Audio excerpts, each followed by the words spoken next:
Wake that ass up. Early in the morning. The Breakfast Club.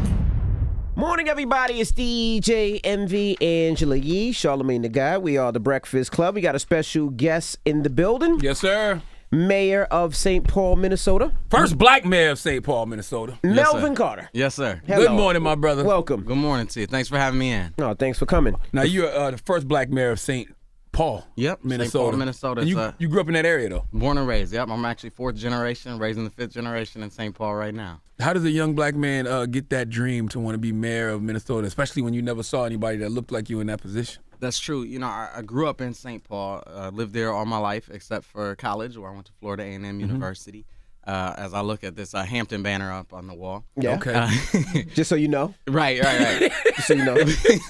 But, you know, you grow up in this community. I'm like many communities across the country. You know, our family was part of this Rondo neighborhood that was uprooted, our historic African-American community that was uprooted to build a freeway there. My father was one of the first African-American police officers in the city. So you grow up in this city, and I sort of lived a tale of two cities where, both my parents were professionals, and my father's a police officer, so we were kind of connected to the prosperity of the city. But at the same time, I was a young black man growing up in the community. I had that story of, old Rondo and that gentrification that happened, and really felt like our community can do a whole lot better. We're changing a lot. A lot of times people look at me and say, "You're the mayor of St. Paul, Minnesota," and they're surprised because our city has changed an incredible amount over the last couple of decades. Where we are a diverse, multilingual, international community, and we need leadership at City Hall that reflects that. When did you get that dream, though? Like, at what age were you like, I'm gonna be mayor? Not a whole lot long ago, honestly. Okay. I served on the city council for about 6 years. I got elected to the city council at 27, which was a surprise to me because coming out of college, we feel a lot about ourselves, and I remember thinking coming out of college that people with strong minds like mine need to be focused on the ozone layer and, ending genocide and all these kind of other things. I never really thought of local government because, you spend your time on trash hauling and, barking dogs and how tall a fence should be and those types of things.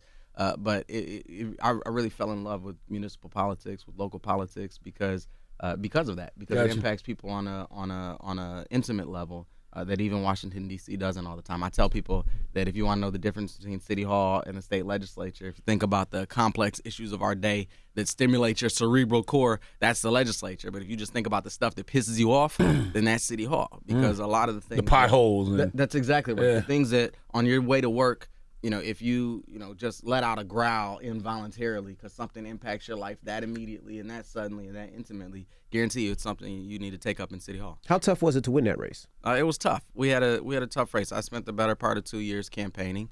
We had to raise a significant amount of. Well, we're in New York, so it's a significant amount of money for Minnesota, not necessarily. How much? About almost $500,000. Okay. And so that wouldn't That's buy still you into. significant here. What'd you say? I said that's still significant. Yeah, Well, it is. I appreciate that. I appreciate that. So we spent an enormous amount of time doing that. I had to talk to an entire city. Like I said, we're a diverse community, and some of the places where we have our higher income, less diverse, and some of the places we have our lower income and more diverse communities. We need to make sure that both of them see themselves reflected in our campaign. Why do you think people were drawn to you in particular? We had this style that said, it's at our first campaign event, somebody asked me what my big idea was for St. Paul, and my response was, the biggest idea is not only the mayor gets to have big ideas. So we have this style around our campaign and around our governing that says we're going to bring people in every chance that we get. And so we started our campaign with just a series of listening sessions that we called Imagine St. Paul, where we brought people in not just to talk to me, but to talk to each other about what our dreams are for City Hall. And one of the things that we realize is so often you ask people in communities what their dreams are for their business and for their children, and they're thinking huge. But then you go to City Hall and ask the mayor, ask the city council, what are you thinking about this community? And it's kind of these marginal steps. And so we said we have to right-size this. We have to connect it. And so that's been our goal every step of the way, is to connect people to the process of governance. When I got elected, we actually got a little ridiculed because we brought in over 100 community members to come and help us hire our cabinet, for example. When we came time to build our budget, we brought in, I think, over a couple hundred residents of our city who came in and helped us process and figure out how to write the budget that I presented to the city council last year. So that's our focus, is bringing people into the process. And so I like to think people aren't necessarily just supporting me, but they're coming supporting their chance to bring the ideas to help build our city for the future. What's the biggest thing that you feel that your city needs as far as change is concerned and needs help with, that you want people to start doing? What's the biggest concern for you? Right now, frankly, one of our biggest concerns is affordable housing. Housing is such a crisis. You got a lot of it, man. You're the city. The city owns a lot of foreclosure. They have the foreclosure list. You got the city-owned list. Let it go to some of those people. That's true. That's one of the things that we're trying to explore right now, how to do that, because we have a quickly growing population in St. Paul. A lot of cities across the country and across the world are experiencing growth right now as people who left for the suburbs are coming back into cities right now. And we have just a really tight housing market. Rents are going up, vacancy rates are down, and so figuring out how to both kind of bring on more and more properties is important, but also the fair housing protections to prevent the type of discrimination and displacement that often occurs when housing markets are moving fast. Would you ever do like what Detroit did, where for some of the residents that's been living there for so long, pretty much give them those houses for a small, let's say, donation or a small amount of money so they can fix it up and continue to live in their own homes, in their own areas, in their own place? We have a sort of a different dynamic than Detroit does, so we don't necessarily have that same dynamic in that way. Some of the things that we're looking at, though, is like cooperative models, for example, where the residents own the housing that they live in, and also land trust models, where you buy the land and you hold the land, and the property owner sort of leases the land but buys the property off the top of it, so that way you can keep that property affordable into perpetuity. Now, you increased the minimum wage to $15. We did. You pushed it through in less than a year. We did. How hard was that to get the city council on board to do that? You know what? The city council came with us. We had a big conversation about minimum wage during the campaign, and it ended up being where all of the major candidates supported it, because we all see them in our community. We see people who work full time, who work overtime, and still just struggling to pay the rent, still just struggling to kind of make it work at the end of the month. I have a mentor who says, families in our neighborhoods end up with too much month left at the end of their money, and so our goal is to make sure that people who work full time aren't stuck raising kids in poverty, and we've had the enormous conversation about that.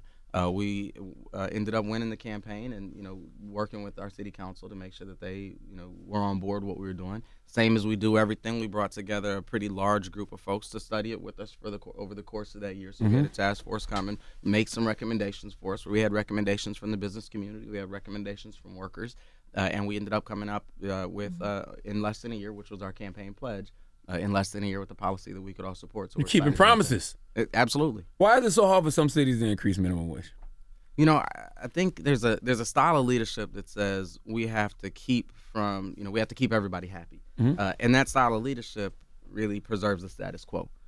And so, I think when you engage people in the process of governance, people understand. Even our business community, frankly, understands. People have to be able to kind of make ends meet. People have to be able to make a buck. Have to be able to live with dignity in our communities. And so I think people get frustrated when they feel like it's this us versus them dynamic. But there's a lot more room, I think, than we often know to bring people into the process of governance with us. You know how many relationships you probably saved? 'Cause we had a young lady call up here this morning saying how she loves her boyfriend. He's a good guy, but he's just not making enough money for her. Right. You know He what was I'm a saying? security guard. He was a security guard. I'm sure. Security guards, sanitation workers, janitors. I mean, there's a lot of. I mean, I had somebody who was working at a local store who told me she worked there for 10 years and was making $11.96 an hour. And so, of course, that puts a lot of strain on relationships. That puts strain on children, because as we think about the impacts of poverty in our community, children in our community who show up to school, we have children in our schools who change schools 5 times in a school year just because they're constantly moving. Of course, we're not going to be able to educate those children really well. And so this is at the heart of our public safety concerns. It's at the heart of our mental health concerns. Housing is at the heart of our education concerns in America. We got to get that right to be able to make some ripple effects on everything else. Yeah, people act like it's just so easy to go out there and make more money. They do. They do. Yeah. They do. And I think that's interesting to me that you say that, Charlamagne, because we have in this country, and we have certainly in St. Paul, we have both a whole lot of economic opportunity. We have a whole lot of prosperity. And so the people who are plugged into that prosperity say, well, why don't you just plug into that prosperity? Yes. Without realizing that all of our traditional approaches as city building, all of our traditional approaches are really about drawing a circle and having some people be in it and some people being outside of it. And that's why I think, and public safety is another one of our big things, that's why we end up seeing people who resent police or resent law enforcement, because they're people who see the police as enforcing the perimeter of that circle to keep them out, as opposed to really protecting all of us. So that's why one of our focuses is really on public safety as well, because we have to change that perspective. And one of our challenges in St. Paul is to say we have to eliminate the circle altogether and know that we're all in this together. Dope. You know, your father was a police officer. Yes, sir. So how does that impact how you treat police officers, especially when it comes to the killings of unarmed black men? Because you are a black man. I am a black man. You know what I'm saying? So how does that impact how you treat police officers? It impacts it greatly. It informs me. You know, again, like I said, I grew up with so my father came on the St. Paul Police Department in the early 70s after a lawsuit required St. Paul to desegregate its police department. And so, you know, he came on with a class of African-American officers. And, you know, when I was growing up, the Super Bowl parties or the fight nights, you know, was with those officers. So I grew up around officers. I tell folks then I turned 16 and I met a whole lot more officers once I started driving around our community. The ones that weren't at your house. The ones that weren't at my house, that's right. So I turned 16, actually I turned 17. I bought a two-tone gray 1984 Monte Carlo with white wall tires and dual exhaust. It was sweet in a way that only 17-year-old boys can truly appreciate, right? And I would get pulled over. Sometimes it felt like every 6 blocks I'd get pulled over for something, you know. And so, you know, having both experiences gives me an opportunity, gives me a glimpse on our city, gives me a glimpse on our police department that I think is particularly unique. And it gives me the opportunity to speak to the issues that police officers face, because I definitely remember my father, and you know, we turn on the news and see something traumatic happen in our city, an officer-involved shooting or officers killed by somebody in the community, and we'd be wondering where Dad is. Well, what did your dad say about the police safe. officers? What was his advice to you as a young man?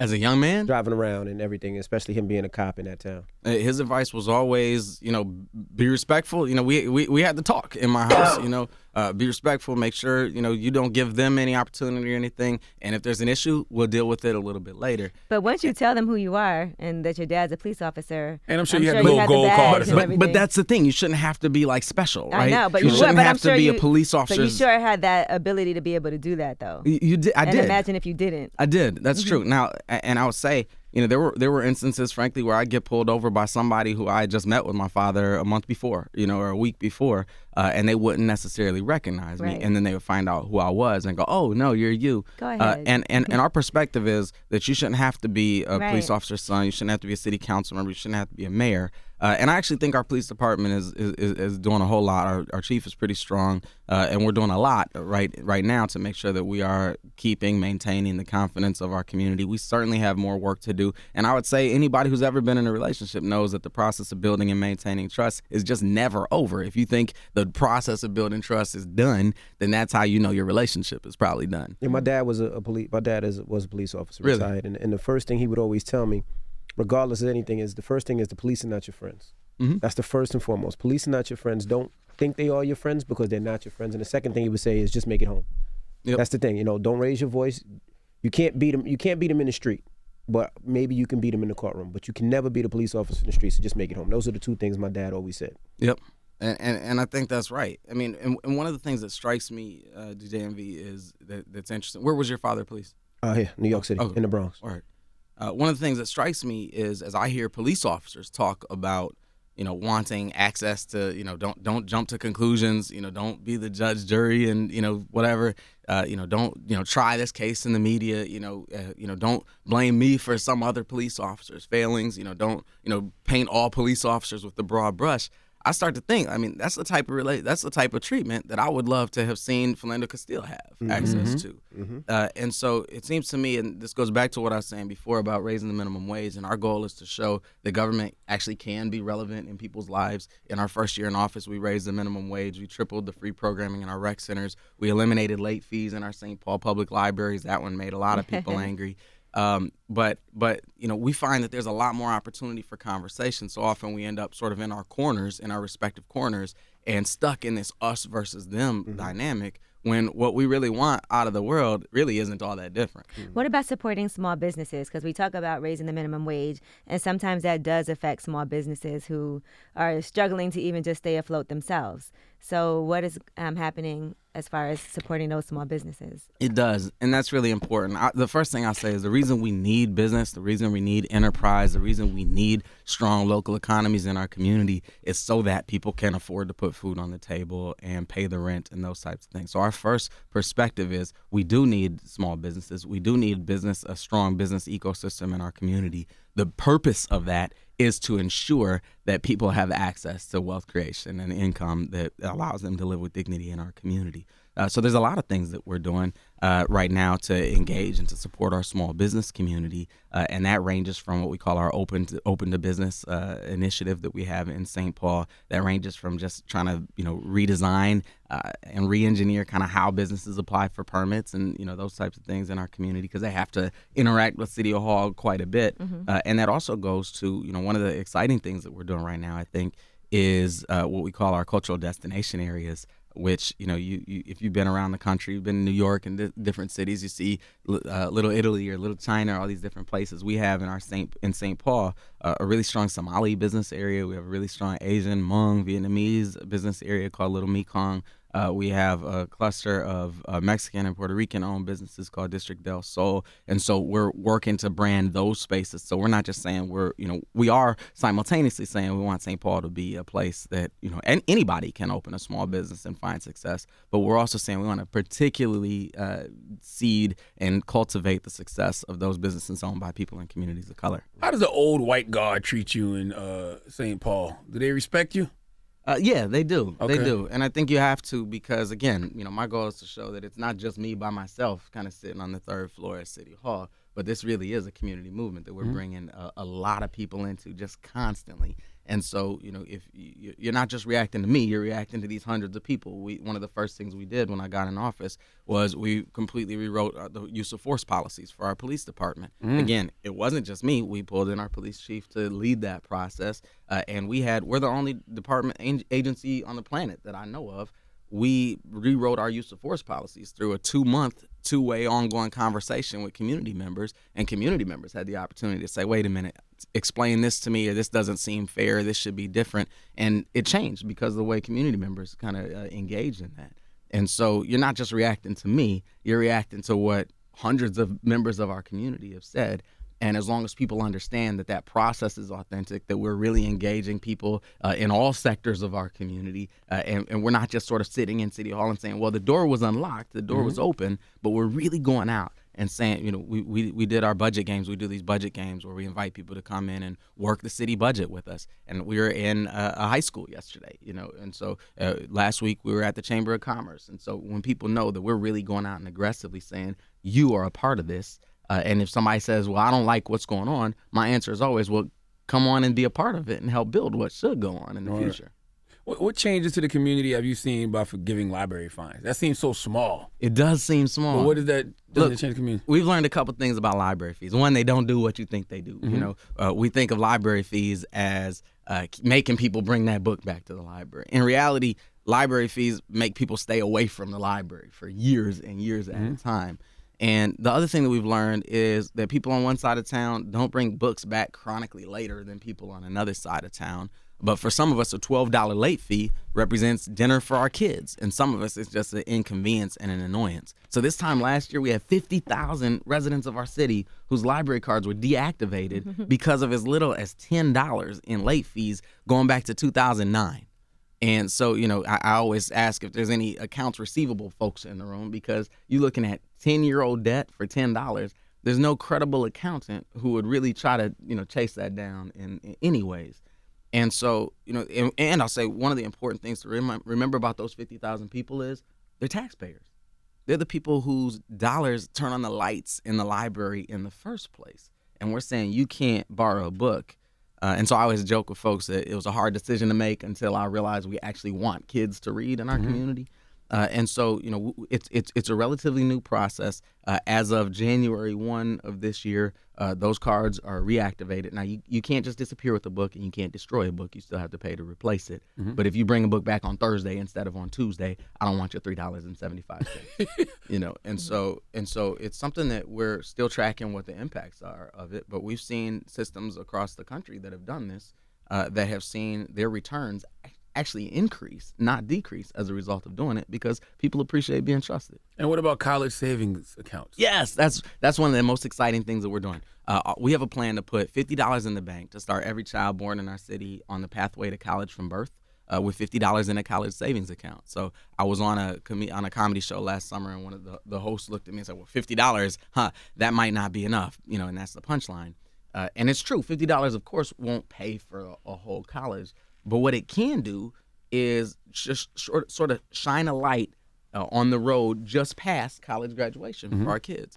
And research has shown that children from low and moderate income families who literally have more than $1 set aside for college are 3 times more likely to go to college. And when they do, they're 4 times more likely to graduate. So that says to me that it's not about the dollar amount. It's not about the amount of money that it is. But it's really about just planting that seed and the power of the return that we always get when we tell our children we believe in you enough to invest in you. Wow. And what is organized trash collection? All of this stuff You've been Googling me, even on Google. Yeah, because all of this stuff seems like very small, but I'm like, why? Like, well, that's what I'm like, why? What changes are you actually seeing in the community because of these things? Yep.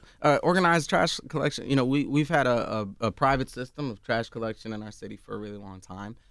And we have some blocks who people report 6, 7 trash trucks going down their alley or going down their block in a week, and that has a huge wear on our roads. It has a huge wear on our wear and tear on our air quality, and it's not the safest thing to do anyways.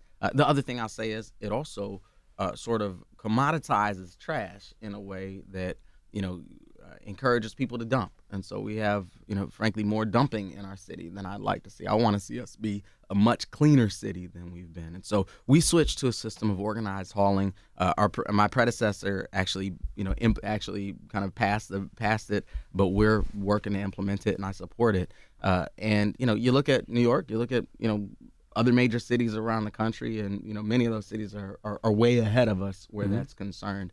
But it's a major thing, and the reason is because, in a sense, it's almost like car insurance. It's like insurance, or where there's not many things that the city says you have to have this. But as if you live in St. Paul, or if you own a business in St. Paul, we say you have to have trash collection. And we found, as we studied rates, we found that people on one side of town were paying lower rates than people on another side of town, same as we see all over the place. And so it's incumbent on us, if we say you have to participate in this private sector service, in this private market, it's incumbent on us to regulate it and just make sure that people are being treated fairly. And it gives people a sense of responsibility too, though. We got to keep the city clean. It's our responsibility to do it. I hope so. I definitely hope so. One of the things that we added is large item pickup. And I remember in college in Tallahassee, Florida, at Florida A&M University. FAMU. FAMU, absolutely. I'm not amused. These AMVs over there just looking at me stone faced. I'm not amused, but go ahead. That's all right. I know you guys like to have rattlers on the station, though. But we put a refrigerator out on the curb one day, and I'm looking at them like, "What are you doing?" And sure enough, the city came by and took it. And in a city like that, you don't see. One of the things that frustrates me about our city is, every this time of year when the snow is melting, it uncovers couches in the alleys and TVs in the alleys and all this kind of dumping that's happened over the course of the year. Yeah. You don't have to do that if you know that you're already, as a resident of the city, you have access to the hauling of those type of major items. Yeah, we've been having a lot of issues with that. Somebody last week put a flat screen TV in my front yard. I guess they just wanted to dump it there because they didn't want to have to call for them to pick up. Right. Wow, because it's crazy. Someone put a refrigerator in front of the store too. In Jersey, they actually have certain days for that type of stuff. Like they have, a whole day. Yeah. And then let's say it's the last Tuesday of the month where you could put anything out there. You could put couches, beds, desks, all that type of stuff. And you know, the good thing about it is a lot of residents know. So if they're looking for furniture, they'll drive around people's houses and pick up the different furnitures or bicycles or go-karts or whatever they need for other kids or whatever, and you know, give them to people that need them. And a lot of times we go, well, how much are we paying to pick up these large items, right?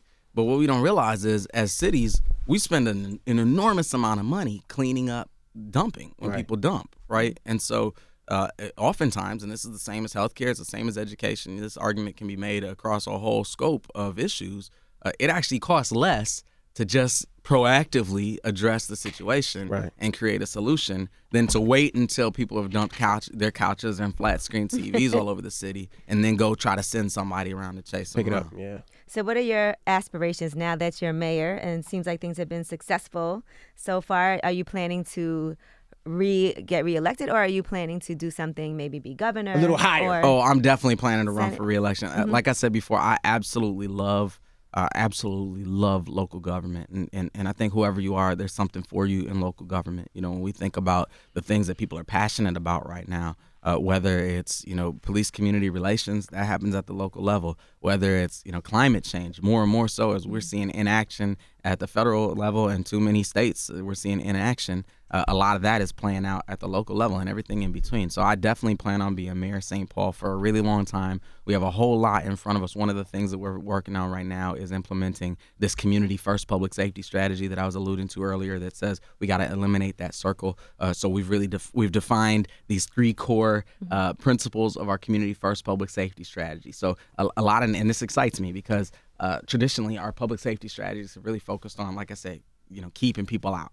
And so our thing in St. Paul right now is let's build a strategy through which every single person in our community can feel safe, welcome, and included in our local economy, which is a real radical departure from traditional public safety strategies. Because, for example, people who return to our community from incarceration, our goal hasn't always been to make them feel welcome and included in our economy. It's been the opposite, right? To make sure they're kind of at arm's length and marginalized in our community. You can't live here, you can't work here, you can't vote here, in ways that, of course, are going to throw people into crisis when you're isolated like that. And so our public safety strategy is built on 3 core research-based understandings. The first is that people who trust law enforcement will treat them fairly, are more likely to obey the law. They're more likely to call 911 in an emergency. They're more likely to cooperate in an investigation to help us solve crime. It's that people who can afford to put food on the table and to pay the rent and live with dignity in our community are less likely to become either an offender or a victim. And it's at the places that we invest in. You show me a place that we're concerned, you know, might have the next drive-by shooting or the next kind of violent crime, and I'll show you a place that we've probably disinvested. That's right. Put some money there and everything will change. That's exactly right. That's exactly right. So that's our public safety strategy. We have a lot of work to do, and so I'm committed to doing that. I want to be Mayor of St. Paul for a long time. Okay. Well, Mayor, we appreciate you for joining us. Mayor Melvin Carter. Yes, sir. Thank you for stopping through. Thank you for having me in. Give your Twitters or Instagrams or how they can reach you. I don't know. Yeah, absolutely. I'm at Mayor Carter _ on pretty much across the things. If it's all right, I want to give a shout out to my family, my staff at home watching. Definitely our FAMU alum and, you know, frat brothers and things like that. But special shout out to my wife. She's at home. Dr. Sakina Carter. She's at home preparing for a major exam tomorrow. So wishing her love and support, and I definitely appreciate you having me on. Yeah, I just wanted to give out your social media so when people got complaints, they know who to at. That's right. That's all. That's right. All right. Well, it's Melvin Carter, Mayor Melvin Carter. It's The Breakfast Club. Good morning.